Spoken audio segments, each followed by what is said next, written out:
Welcome to the TimesRecordNews.com football preview. Here's Zach Duncan, Jonathan Hull. We saw some good games last week, but some bad news in the process. The city's best two runners got banged up, and one was real bad news with Willie Cherry at Ryder. Yeah, that was tough. Ryder loses that game 42-39, but on the play, Willie gets hurt on about 30 seconds left.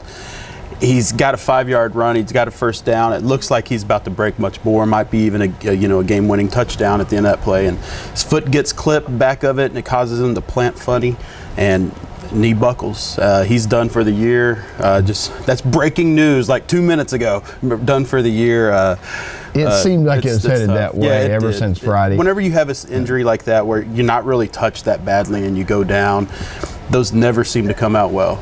So, and the thing was, it didn't. If they did win that game, and it wasn't a given, that game, anything could happen with those 81 points scored. Yeah. But Ryder was the odds-on favorite to win the district, and now they're kind of in a fight for the playoffs. They got to figure out how to win games. They can't feel sorry for themselves. It's a crazy turn of events. Me and Coach Bindle were talking about it.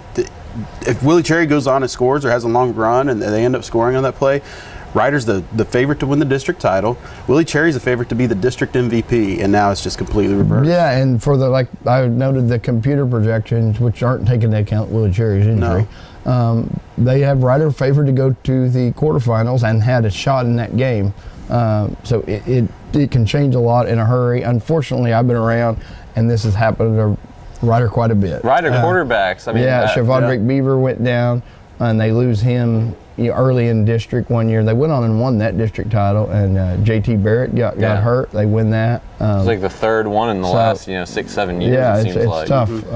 It's tough, and a lot of times they've been able to battle and overcome it, and so we'll see. Devin Smith has played before. Yeah. Wichita High, we don't need to leave them out of this part. No. Recapping, they got their first win. They'd been on the verge of getting that first win the last 2 weeks.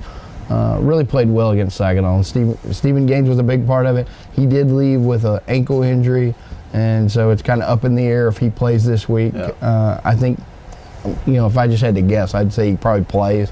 But they need him not limping around. They need him running around.